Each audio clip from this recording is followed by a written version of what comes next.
Hello, welcome to another tonalist landscape oil painting demonstration. This is your painter in residence, M. Francis McCarthy, and the painting I'm bringing you today is a mini. It's Twilight Meadow 3½ by 3½, and got a bit of a market coming up. I'm doing a bunch of these little guys, so you can expect to see a few of these on the channel.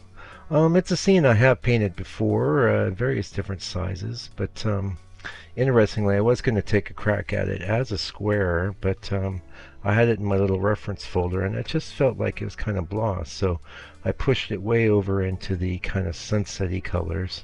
I'm real happy with the way it turned out, and let's talk about minis. Let's talk about why I like to do them. Well, for one, they're great for like tourists and impulse buyers. Funny enough, I probably sell them more than I do like a 5x7, which is, a little bigger. But actually, this be 3½x7. That might be a cool size to do, actually. Little panoramics. That would be interesting. They seem to hit a chord with people. They have a kind of a jewel-like quality. What I like about them is that now this one is based on some of my own reference, but quite a few I have been doing have been based on like old paintings by various landscape painters of the past that I've had in folders and been meaning to maybe make studies after. But what I've really been enjoying doing is just that you just can't get very fiddly with something this size. You've got color, you've got design, and you're done, basically. In fact, maybe check it out on my blog, the blog post on my site. And you can get a good glimpse there of the beautiful brush fracture that you can see on these little paintings. Now I should point out this is going to be in the members area. It's about an hour long there, so a good one. And every principle that I utilized here for the mini would be, of course, applicable to a larger painting. The difference is, like I say, is that you've got the composition, you've got the color, but you don't have a lot of room to get all fiddly with things. And because it's so small, it really does give you a bit of a zoom out, a bit of a ability to kind of have an overview of the scene.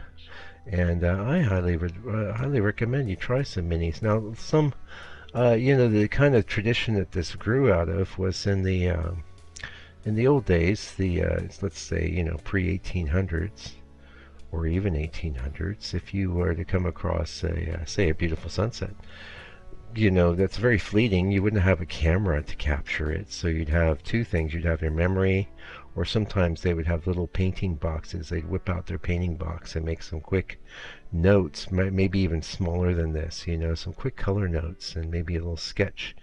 And then they would go back in the studio and, of course, realize the scene much larger. And, now if you're making just quick color notes, you obviously can't work very large. If it's a sunset, how sunsets are.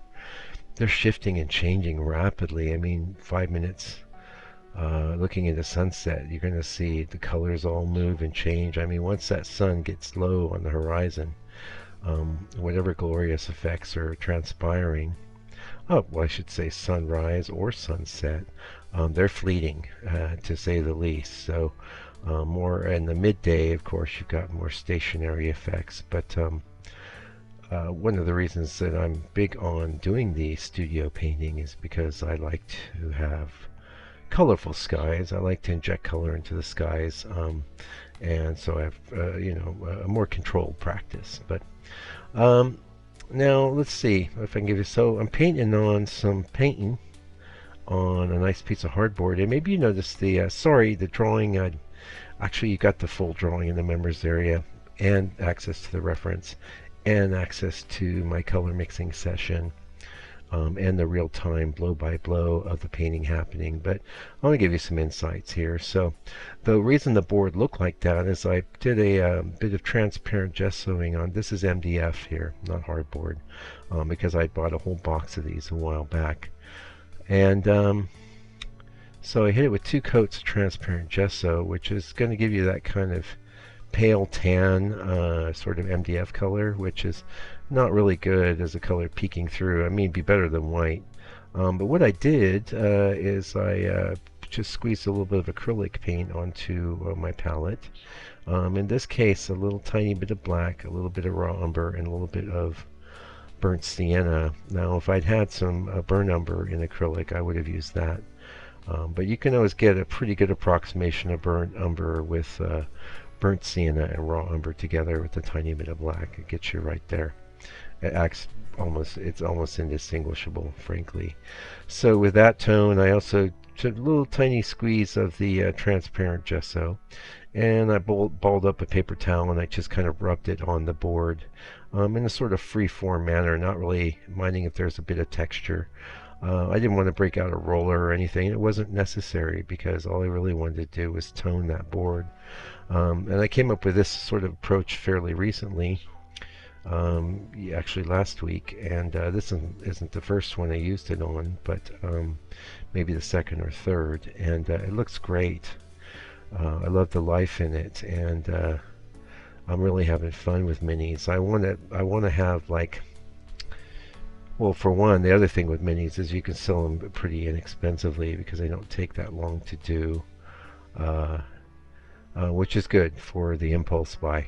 You know, people who might not want to commit to a larger painting, you know, with a larger expense, could be very interested in a mini, because you could even put these on a little like stand on your desk. I've done that before with some of my favorites in the past, and actually I've sold a heck of a lot of these. It's been a while since I got that deep into them. My preference tends to be with a size like 5x7 or so, but I know these have an appeal, and you know, these things go in roundabouts, so actually maybe we'll talk about that. I know I've talked about it before, but you know, the thing is with your process, there's so many things, different things you could do relating to your journey as a landscape painter.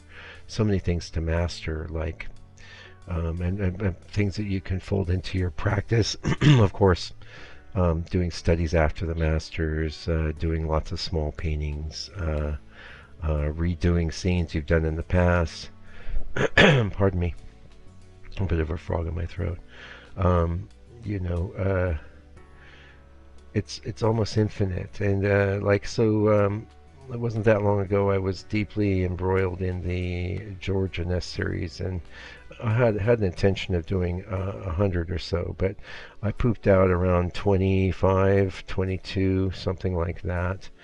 And you know, I could have forced myself to stick with it, but something else was driving me. Something else was pushing me, and getting to my message for you today. Pay attention to that inside yourself with your own practice. You know, say you really feel like, as you've seen on the channel, I've been doing a lot of like skyscapes and things like that, and I still actually want to do more, but the mini things come up now, and so I'm going into the minis. And the one thing that's absolutely critical is to continue painting and do lots of paintings. What's less critical is, you know, forcing yourself to do this or that thing you may not want to do. You know, I'm not that big believer on that, and a lot of that's a response to all my years as a commercial artist, where, you know, let's face it, the bulk of what I was doing and getting paid, actually really well paid to do, was things I didn't want to do.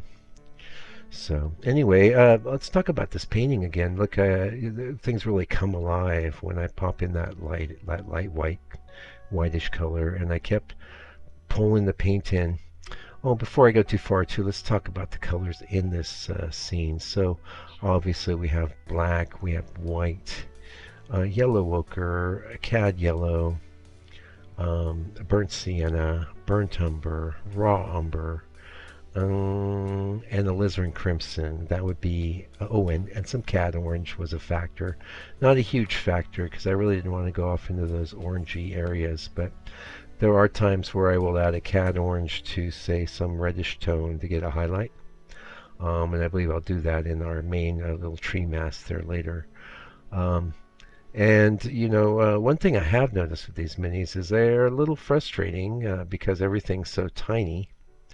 Yeah, you can see there I have put in a little crimson, a little bit of orange, and to give me a little richer, redder color. And cad red, if I didn't mention that.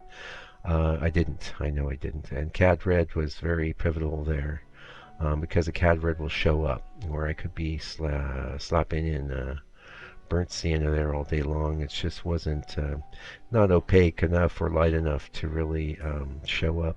And the thing about cad red is it's not extremely light. I'm using cad red medium, um, but it's very opaque. It holds on to its red identity. Oh yeah, I know where I use some orange. It'll be coming up in a minute where I do some little highlights on the ends of the boughs of the tree. Yeah, that worked real well. Um, yeah, if you feel like doing minis, then it's time to do mini. And I also had a motivation. I had a reason. I'm thinking, yeah, I want to have a stack of these on my presentation table at the market. I know they have an appeal. People come up, they go, oh, they're so precious. They're like little gems. They're like little jewels. And they are. They really are. But I'll tell you what, this is up on my site, and for a very good price. I think I'm doing $125 on these. So that's a good price. And actually, I would make it maybe even a little less, but the shipping from out here on the island I live, that's covered as part of anything in my store. All the international shipping is included. It's not that cheap either. I have to be, well, I'm always honest with you. But I figured that way you don't have to sit there and figure out, oh, I want this painting, oh, how much is shipping, da da da da da. It's all handled, and there's a satisfaction guaranteed. And we have had some nice sales out of the store lately, and I really appreciate that. It's my favorite way to be supported. And if you got some extra money and you'd like to support this artist, buy a painting, consider doing that. Another good way to support me is the members area. Also, a few of you taking advantage of that little thank you button where you can send me a tip. And if you feel like you've gotten some value, that's an awesome thing to do. It'd be good karma for you, that's for sure. And probably, I assume most of you are painters, and you could probably use the good karma to help you on your journey. Anyway, we're getting close to the end of the painting here. I'm really happy with the way it turned out, and that's one thing I was going to mention a while back. Like sometimes when I was saying, oh, it can be frustrating to get things, but oftentimes when I get home and maybe review the footage, I go, well, that actually looks pretty nice, and I maybe struggle with the brush fracture or whatever, but one thing that's great, that's amazing about these little 3.5 by 3.5, all your strokes seem bigger and more bold and more expressive, and that's when I do struggle with these, it's because I keep trying to redo elements, and so my personal mission is to lay something down and leave it alone, for two reasons. One, I know I want to sell the painting inexpensively, so I don't want to. You could put 3 hours into a mini painting if you wanted.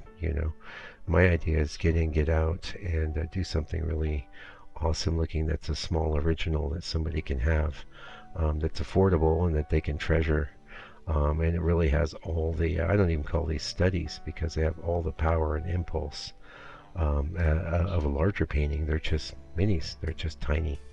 And I don't think I'd go much smaller than this. This is as small as I go. But I've also been doing 3.5 by 5s and 4 by 6s. I had a 4x6. It took me as long as some of these skyscapes, though. So we'll have to work that out. But anyway, I digress. Thank you for joining me today. I really appreciate you. I know you have a lot of options here on YouTube, so I really appreciate you taking the time.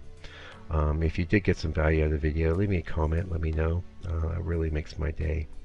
Or support me financially in some way if you can. Until I come back with another video, though, do me a favor, do me a solid. Take good care of yourself, your family, all your loved ones. Family is so important, so keep them close to you. And this is a hard time in the world. We all know that. So treasure your family and keep them close. And my family is listening. I love you. And until I come back with another video, take good care. Stay out of trouble. God bless you and your family.